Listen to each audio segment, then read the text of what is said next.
Okay, brothers and sisters in Christ, it's not a homily. But now we have to go to the next paragraph, cognition or knowledge. Cognosco, and then cognosco in Latin. So we have cognosco, nosco is to know, con with, connaissance. Con, in French it's interesting, c'est connaître. Naître is to be born with. Beautiful. To know, translation is to be born with. So that means when I know something, I have a new existence. When I see a kangaroo for the first time, I have a new existence as a kangaroo. I am a kangaroo in my mind because I have the form of a kangaroo. So we try to explain tonight what is knowledge, cognition in general. By the way, in English, you have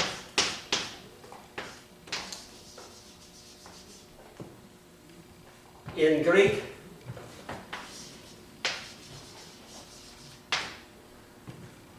interesting, huh? The same root probably comes from the Sanskrit. Huh? Ko, not ko. No, knowing. Common root, huh? Connaissance. That is curiosity.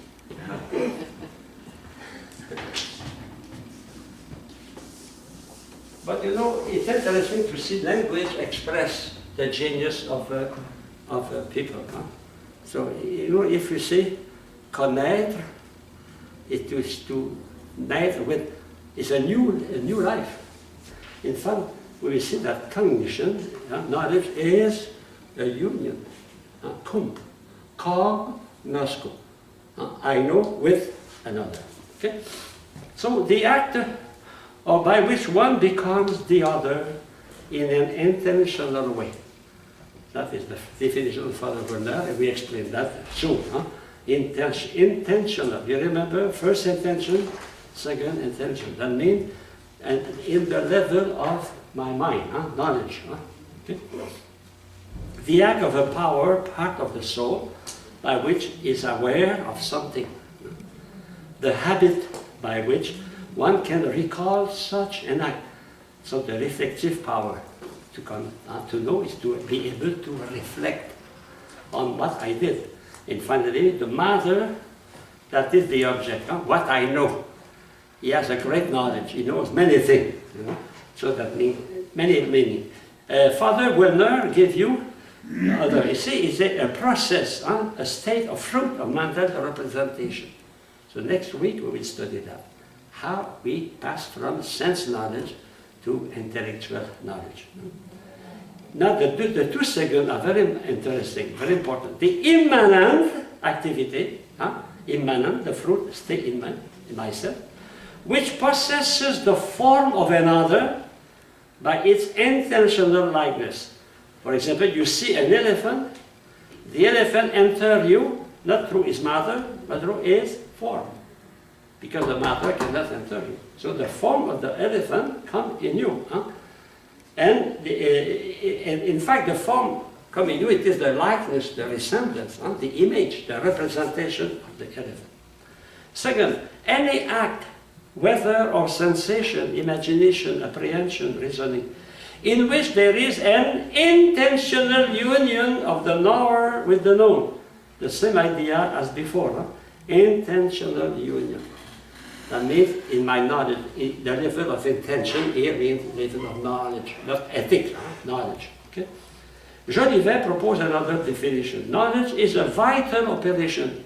A vital, don't mean two things. What are the characteristics of life? Spontaneity and immanence. And you must master that absolutely. Spontaneity and immanence. Which makes an object present to sense or intellect. The object is present. For example, I see a lion in Cameroon. Now I think I represent the lion. The lion is present to me.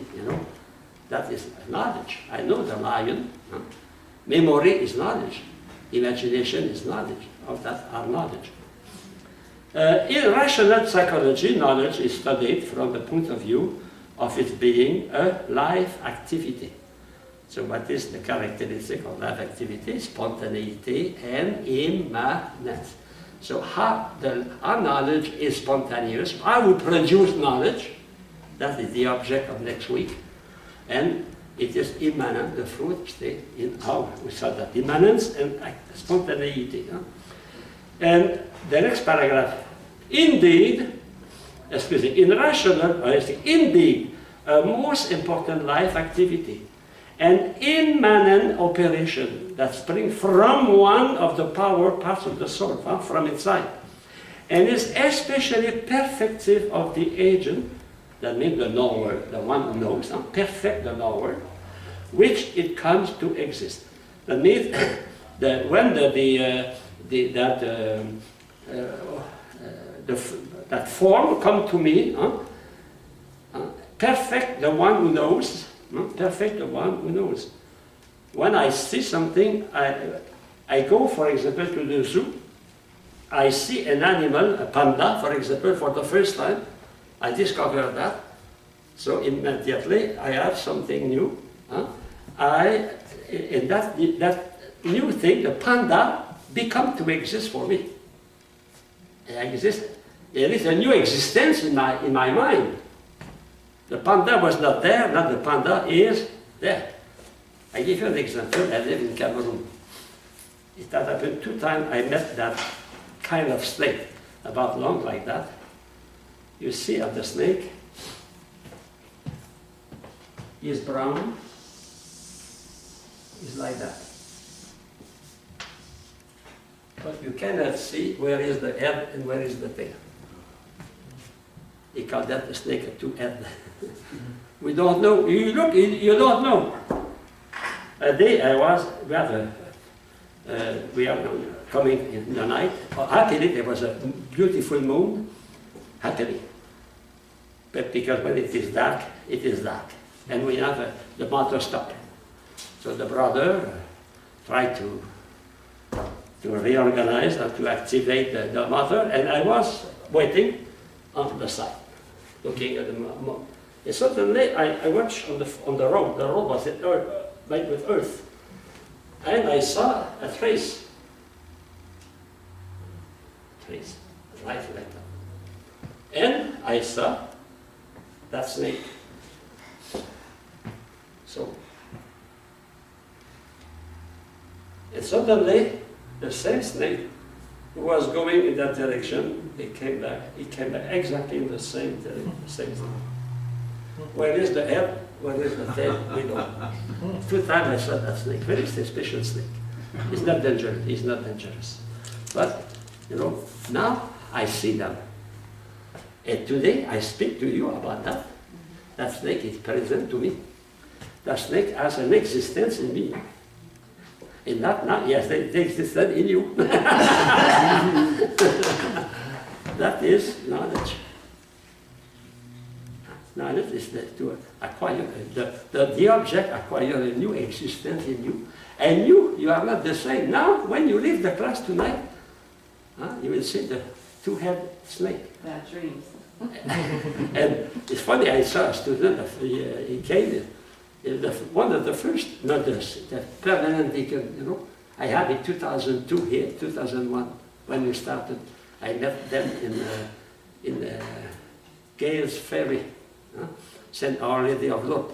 And you know what they told me? He said, Father, the 2-head snake. So you will remember that kind of snake. Another time I was saying my rosary, and I saw a bunch of leaves moving, a bunch of leaves moving. So it's funny, a bunch of leaves moving. So finally I thought the bunch of leaves was a kind of worm, but it was disguise. It was hidden under. So he attached leaves to his body, so it can be camouflage. It was not visible. So I took it, put it in the box, I gave that in Montreal to the Museum of Science in Botanical Garden. Now, I saw that for the first time. It became a new reality in me. There's a new existence. That not a snake, it's a butterfly. Before a butterfly, it is Caterpillar. caterpillar, exists in my mind. Exists in your mind. Okay. So it will in fact inform. Knowledge, what is knowledge? Inform, to receive new form. We see that, no? Information. We open the news, information. Okay? Jolivet says, okay, we said that. Go now to number 2. Cognition, the action of knowing, is not doing something but becoming something. When I know, I become the two-headed snake. I become a caterpillar. I become a kangaroo. I become, etc. Okay? And because of that, we can have emotion. For example, you see something about ISIS on television that makes you furious. You know, emotion. Because you know.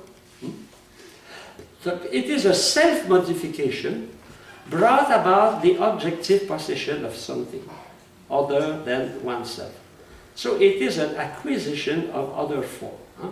In fact, you pass from potency to act. You are in potency to know what is a two-headed snake, and now you know what is a two-headed snake.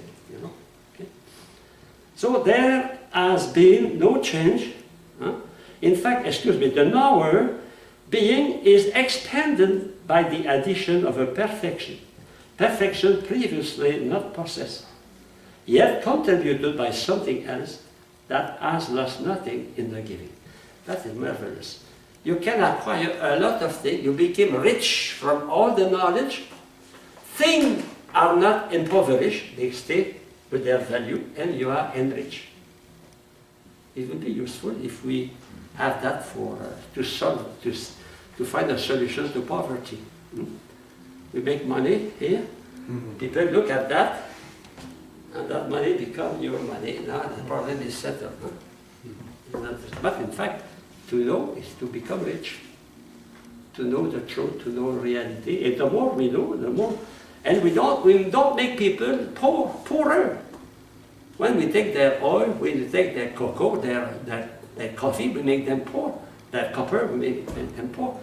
But when we take the form of a thing, we don't make the thing poor. And we are not poor, we are richer because we know more. And the same phenomenon for teaching. When you teach, you give, and you don't impoverish yourself. Right? When I will leave the class here, I will not be poorer than when I enter. No? That is interesting phenomenon of learning. Learning. Okay? Is the proof of what? That learning is a spiritual reality for man and for animal, immaterial reality. Even my cat, when he knows what is a mouse, he knows that is a mouse, it's not a plastic mouse, it's a real mouse. When he knows that, the cat is no, of course he has not intellectual knowledge, but he has sensible knowledge. He enrich, you know, he enrich itself by the vision of that animal, etc. So knowledge is the acquiring of forms. Form are mode of being. So the more we are not being, the more we become richer. The richer we are. Okay? And the more we can give. We cannot give what we don't have. You know? So I go to the text. Right, there has been no change such as occur when matter receives new form, while losing another one. Like water, cold become hot. I lose nothing when I am known and when I know. For example, when you know me, I did not diminish. I stayed the same. But I was enriched by you, and you were enriched by me. Okay? Another form is self-perfection as a new perfection added to it. In fact, I have a form, my intellect, all that is a form, my soul, and I can be enriched with the form of others. So the material thing don't enter directly in my mind, but they enter to their form. and the form is immaterial. And the condition to do is immateriality. The form of the desk is not material, it is immaterial, because it is known through your mind. You put a cat here, it does not know there is a desk. You know it is a desk because you find what is immaterial, that material reality. The form is not the matter. Huh? The form is different, the matter. Therefore, the form is not matter, the form is immaterial. It is the reason why the form can be known by our intellect, or can be known by our senses. The color, the form of a thing come to me, like it come to your cat. That is it is immaterial but sensible. And when we know what we do, we take that immaterial image and we make it totally detached from everything. It becomes spiritual. In fact, our concepts are spiritual. Okay, we'll come on that next week. So, the phenomenon of knowledge is a phenomenon of assimilation and growth. We spoke about that, huh? The characteristic of life, assimilation and growth.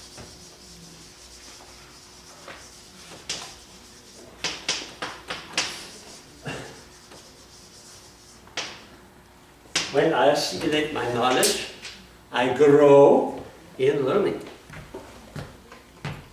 So it's a link between assimilation and growth. Progress. Unlike the process by which a stone is eaten, receiving the form of heat from another, or wax is imprinted by the seal, receiving the shape of the seal, the form, sensible form or intellectual, received in a knowledge, in a knowledge act is undetectable in the knower and known to be present only in the one knowing.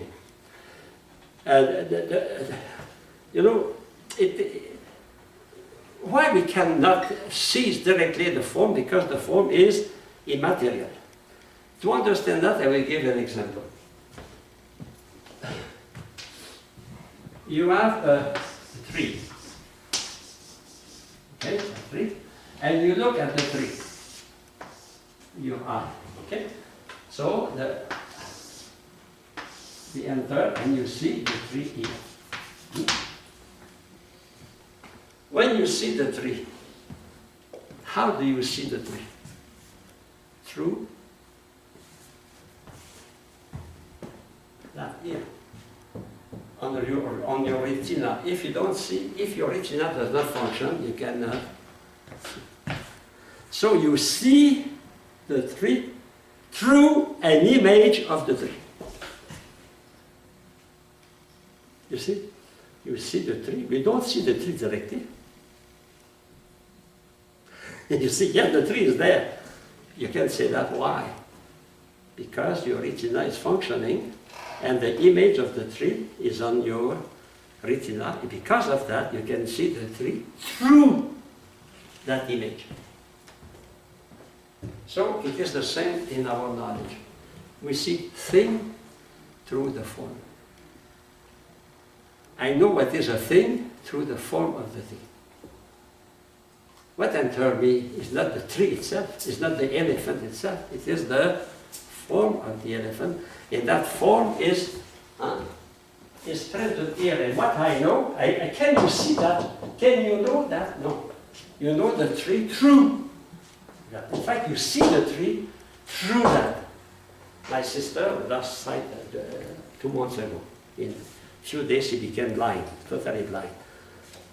She is not able to see because if you reach in my eye here is the third of my eye is dead. So I cannot see.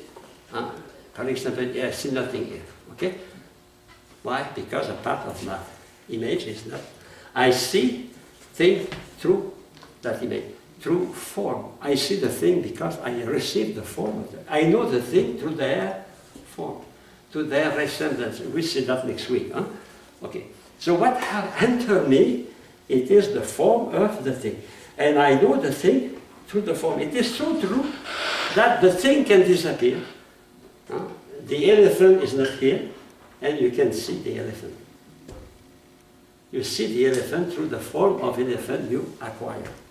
Because the form of elephant is not a part of yourself, you can see an elephant and recognize an elephant. Well, for the moment, let us, next week we'll see exactly what is the mechanism of knowledge. For the moment, it is only a kind of appetite. Huh? But what is important, we receive the form and we know through the form. So what happened? Knowledge is an intentional union. Huh? It is the union of my form with the form I receive. Intentional, on the level of intention.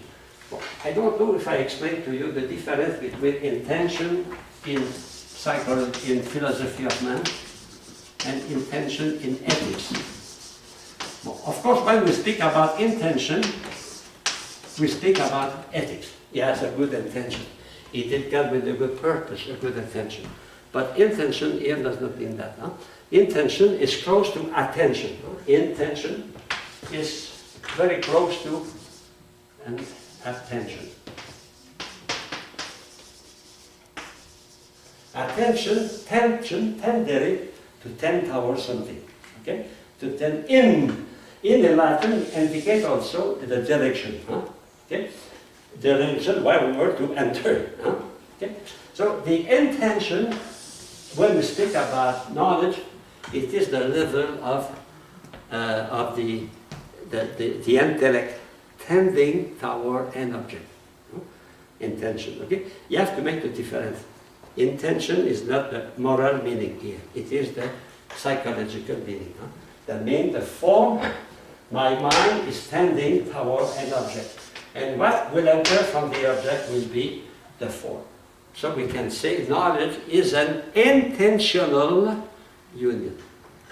The union of the form of the elephant with the form of my soul.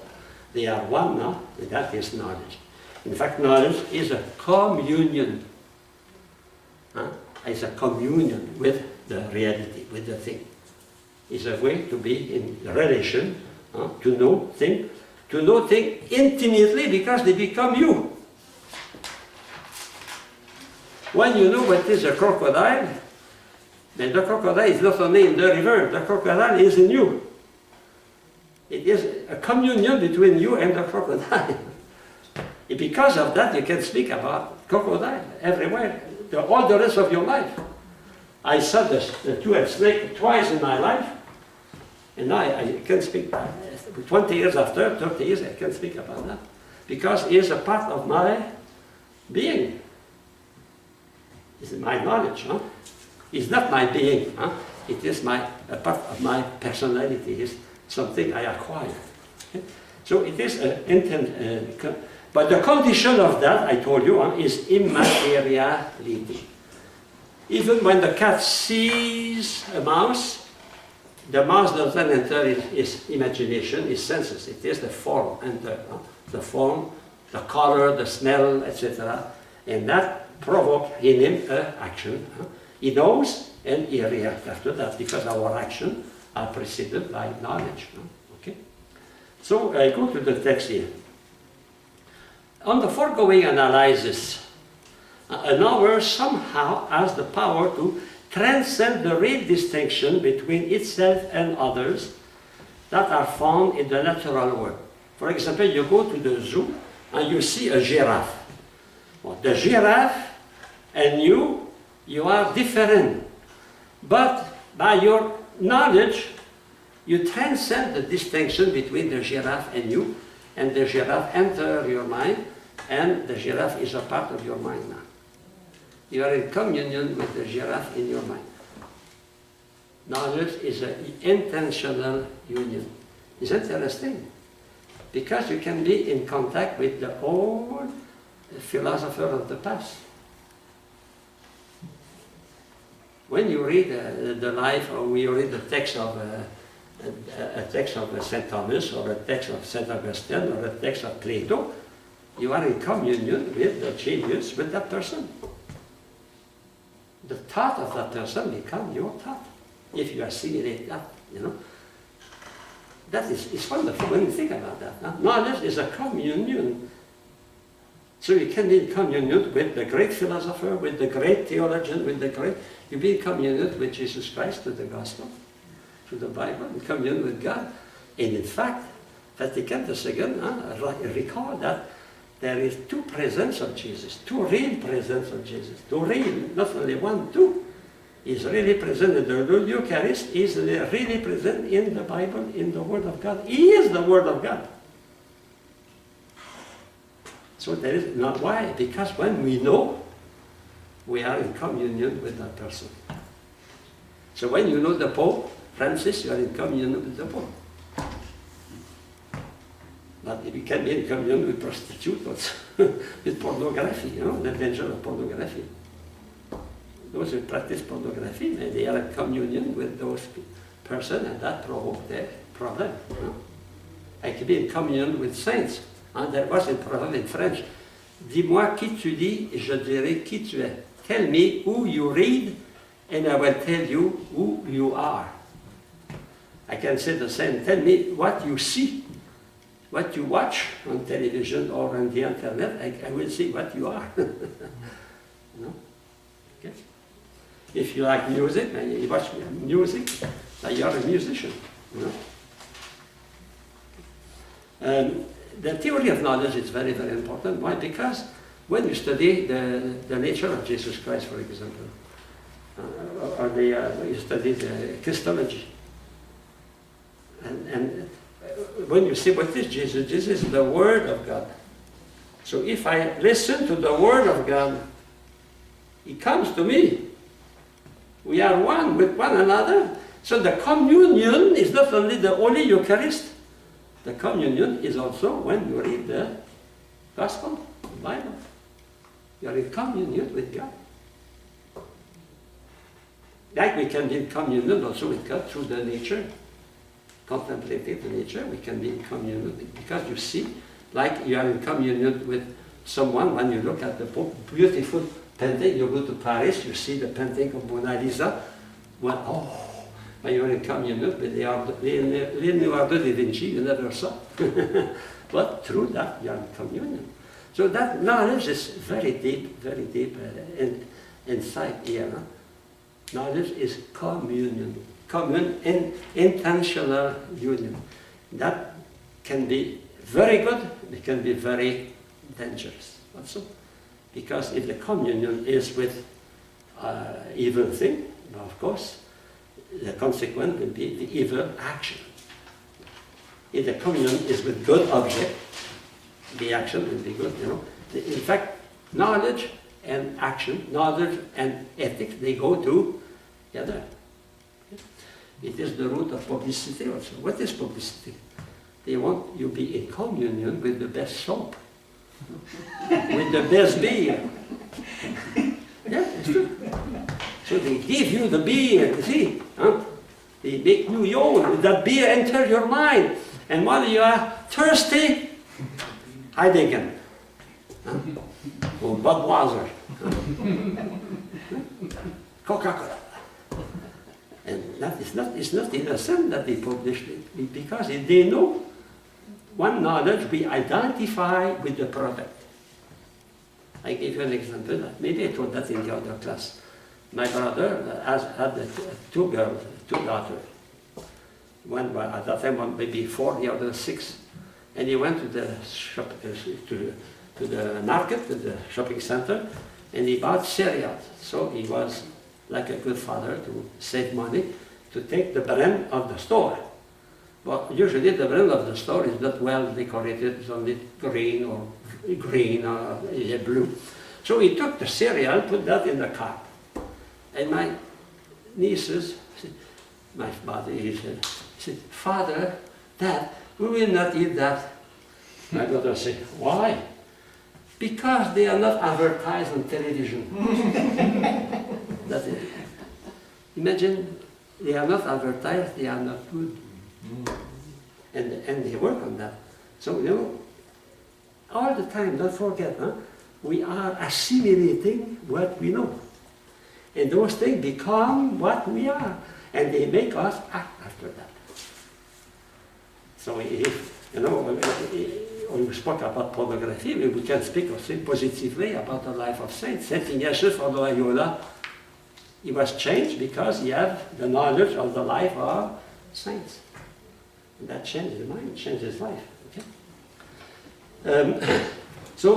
Immateriality is the root principle of knowledge and intelligibility. In fact, we cannot know anything if we cannot have a certain degree of a detachment of matter. That means the form must not be totally immersed in the matter. The form, it is a real form, it is intelligible. Every form is intelligible. That means is able to be known not only through senses, but only through intellect. And the fact a thing is a being can be known by the intellect. So now, what is intentionality? I already explained that to you. So in the cognitive way, by way of similarity to the thing known, as a sign of the form of the thing known. In fact, intention, the word expressing similarity, intention is similarity, similar. What is similar? Image, or likeness, like this. All those things are expressing the same idea. We will come back on that. Similarity. So there is a form, the form, in fact it is the form of the thing. Come in my mind, and that form now is present to me. I am in communion with that form. That is knowledge. And the condition of that, immateriality of the form of the thing, and immateriality of the form of the knower. For example, if you give a class of philosophy to your cat, he will not be informed, because he has not the form to receive your form, your information. Okay. You can talk to a tree, the tree will not be informed, because he has not the form to receive your information. So the knower does not change in his nature. When I know, I continue to be the same. In fact, the I, the subject, is always the same, but the subject can be endowed with new information, new qualities, new relation. For example, when I know you in September, I have new relation, but I am the same. But I am not the same. I am the same as a subject, but as a knower, I'm not, because I was enriched by knowing you, and you were enriched by knowing me. I was not impoverished, enriched. Okay? And the notion of intentionality casts further light on the knowledge process. A form that is received in a knower, such as the form of yellow, of the form of horse, is simply a meaning, a cognition, an intention of the same form in reality. That means the form of the horse, which is in the horse, or the form of yellow in the orange, for example, or in the pencil, that form comes into you, and enrich you. But what is important? The form is the same on both. If the form changes when they enter you, there is no knowledge. Is the reason why when we study definition, the importance of define the terms. That means if there is a reality there, and I think other thing here, it is not knowledge. Well, you remember the example maybe I gave you. I was driving a car going to Quebec, and entering a village, I saw a sign. And when I became a saint, I drive 3 miles per hour, And it was in fact it was how do we say, a big sign, huh? A board. Billboard. Billboard? Huh? Billboard? Yeah, with a police car, with a red cherry, okay? So the form, in fact the form in winter was not the same. I interpreted that. I took as a reality what wasn't the reality. So there is possibility of error. But the real knowledge, it is one, the form I have here in my mind corresponds to the form of the reality. Okay? We study that when we study, for example, the error of senses. Huh? For example, you have a glass of water here, you put a rule. In fact, you don't see the rule like that, you see the rule like that. You know? So that is the form. But if you say the stick is broken, the form you have does not correspond to the real form. In fact, you have to use your intellect to redress the.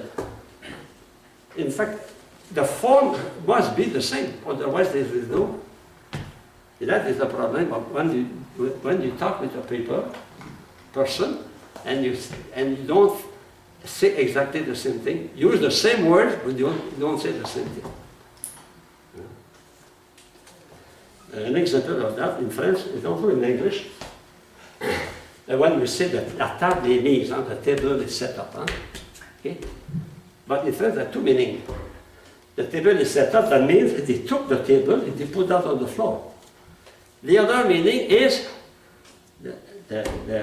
all the plate, the spoon, everything is there. You know? So before the feast, you say, is the table set up? Oh yes, yes. For one, it is the table was taken for the attic and put on the, and the other, the idea is to put. You say, no, it's not. Yes, no, yes. Define what is. Set the table. You know, that means the form. If there is not correspondence, we don't know the same form. We have equivocal term. Huh? We saw that in logic. Huh? Okay, I go next page. Rather, such an intentionally received form better referred to as a species, something through which, remember my eye is something through which the physical existing form is rendered, as it were, clear to one knowing it. So here the word species in Latin means image, okay? Species means image. So don't be afraid when you see the word species, think about image. That comes from the word spatially, that means to see. Huh? Spectacle, aspect in English, aspect, to see. Huh? So a species here does not mean the characteristic of animals. If you go to Merriam-Webster, it's the third meaning. The third meaning is that meaning here. Huh? That means the appearance of a thing, the species of a thing. Okay? Continue. So the form that is intentional being in the knower is therefore a likeness, a similitude, a physical form, likeness, similitude,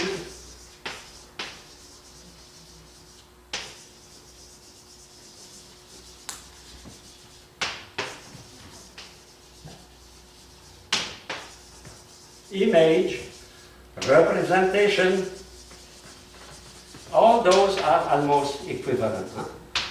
Almost equivalent. Of course, the form. Okay. Thus, through the intentionally received form as a similitude or intention of physically existing form, the latter comes to be known. So it is this sense that the concept is the likeness of intelligible species. Well, here I have to.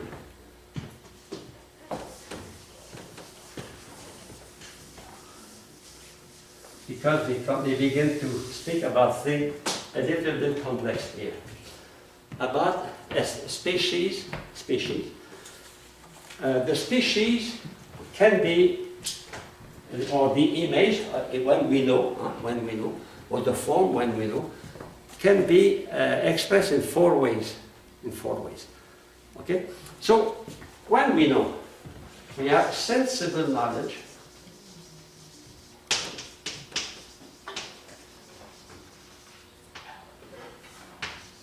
and we have intellective knowledge. Okay?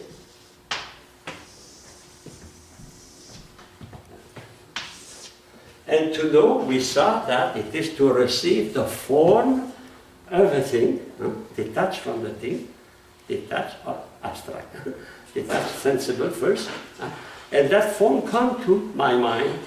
And when the form arrives in my senses first, we know through our senses, senses. So the first form coming to my senses, we say that form is sensible impress species. Sensible impress species. It is the first, you know, by analogy, when you have an old Kodak, you remember that, and you put the paper, negative, and press. After that, you go to the store, and you have to develop those. So the first is the same for us. The first time you see something, the first time I saw my snake, you know, that kind of mysterious snake, I have a sensible impressed species. Well, species, what is that? Image, representation, before you translated to. But the technical term used in scholastic philosophy is species. Okay? So we keep that in English, the same thing. And we'll find that in Merriam-Webster, the third meaning, Now, when you have that first impression of the snake in your mind, or the cat, or the panda, you can, after that, go home. You say, hey, I saw a special snake. And you can describe the snake. You can express that. You can express what you saw. And that is the sensible express species. It is what we call the phantasm. The same thing. The phantasm, in fact, it is the image, it is the simulation, the representation. Representation. That means you make present what you saw in the past. Representation of that. And that is phantasm. And that phantasm is singular. It is this state. This state. It is singular and it is sensible. It was brown. It was about 2-3 feet long. So you can represent that. You can write that on the paper. You can put the image. Okay? That is the sensible express species. And that is the phantasm. That is the higher level of sense knowledge. The higher level. Sense knowledge. It is from that phantasm, your cat, for example, can use it for the future. I give you an example of my dog. I have a dog, his name was Nani. I told that to you. Nani. Remember? No? He was totally black. Totally black, except on the mouth. Here, you have a triangle, white. All the rest was black except his clergyman ear. Clergy dog. You have a, it's funny, it was black, black, black, but here he has a triangle, a white triangle. Funny, special. Perfect for a seminary. So Nani, sometimes he was not always obedient. So he was forbidden to enter the kitchen, to enter the refectory. The door was all the time open, but the dog don't enter. Sometimes he has a weakness, so he enters, and sometimes some piece of meat disappears. So when I arrived as soon as saw me, entered the refectory, I took the newspaper, around the newspaper. As soon as saw me with my newspaper, he was the head on the floor, waiting for the chastisement. you know that chastisement, huh? When you want to punish a dog, you take newspaper and don't touch him, touch the floor. Each time you touch the floor, that provoke in his ear irritation, horrible. So, the first time, whew, after that, he has the fantasy. When he saw me with the newspaper, he was all ready to receive.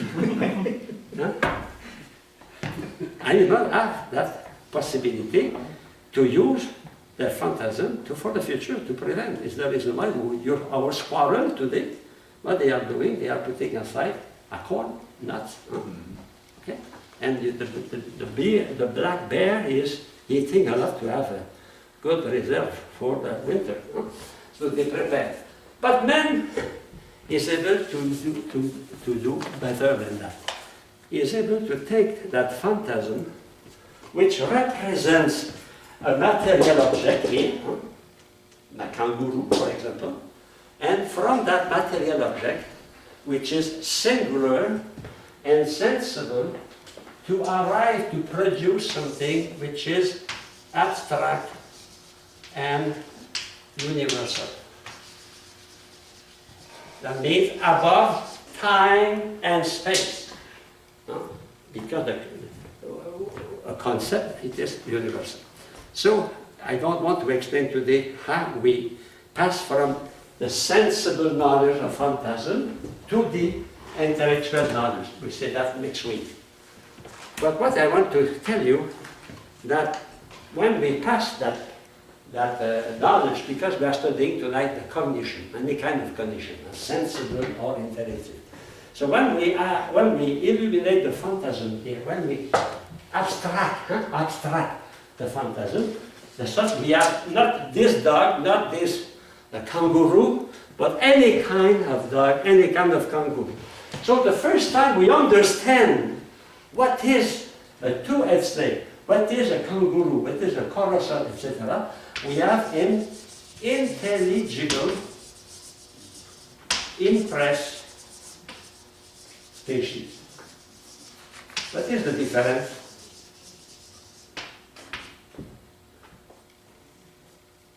What is the meaning of sensible?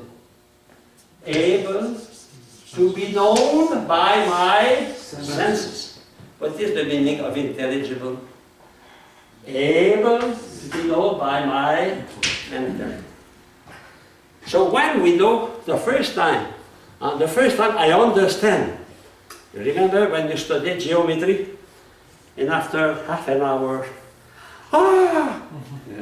like Mr. Archimedes, Eureka. Yeah, you understand. You understand. You have the insight. You have the insight. That is intelligent, impressed. Now after that, when you understand what is the principle of gravity, the principle of hydrostatic, the principle of calorimetry, etc., all those principles, you can express that to yourself. You can formulate that to yourself. If you understand the first time, after that you can. For example, if you understand what is hydrostatic, and you arrive to the examination, and the question is, explain what is the principle of hydrostatic, you are able to write something. Why? Because you are able to express to yourself what you know here. So you have a representation, intelligible representation, able to express. And that is the concept or the idea. And that idea, excuse me, I will write that here, not excuse me. To be logical, I want that concept. So the concept is the intelligible representation of the reality. Here, the phantasm is the sensible representation of the reality. I represent the farm of my father, my uncle. When I was 6 years old, I have that there. I see that, you know. That is a phantasm. Now I have the idea what is a farm. I go to Russia, I go to Hungary, I go to Africa. I see that is a farm. It's not a church, it's not a school, it is a farm. You know, I have the universal concept. The concept is no more singular. This farm is no more red. It is abstract, detached from individual character. It is applicable to every. That is the concept or idea. So next week, what will be our study is to explain how we can pass from the phantasm to here. The passage from the sensible knowledge to the intellectual knowledge. And that is the most important question in the whole philosophy. Because all the rest depend on that. All the current in philosophy depend on the way we are related to the world, the way we know the world. We know the reality. The rest depend on that. Okay? I go to next page. So different ways in which international speeches are received. So they can be received in sensation or in intellection. It is exactly what I explained here on the board. And if you understand that, it's a good step. In fact, you know, it's not too difficult. Why? Because to be able to express something, first we must know what is that. And we know what is that when it is impressed. For example, I know what is a two-headed snake when I receive the sensation and I impress my senses, in my internal senses. I have a sensible impression of that. Coming back home, I can say, or I can say today after 35 years or 25 years, I can say, you know, a snake is like that, you know. I can express that, not only to myself, but to others. In fact, what is the rest here, I cannot write, but here it is the word. We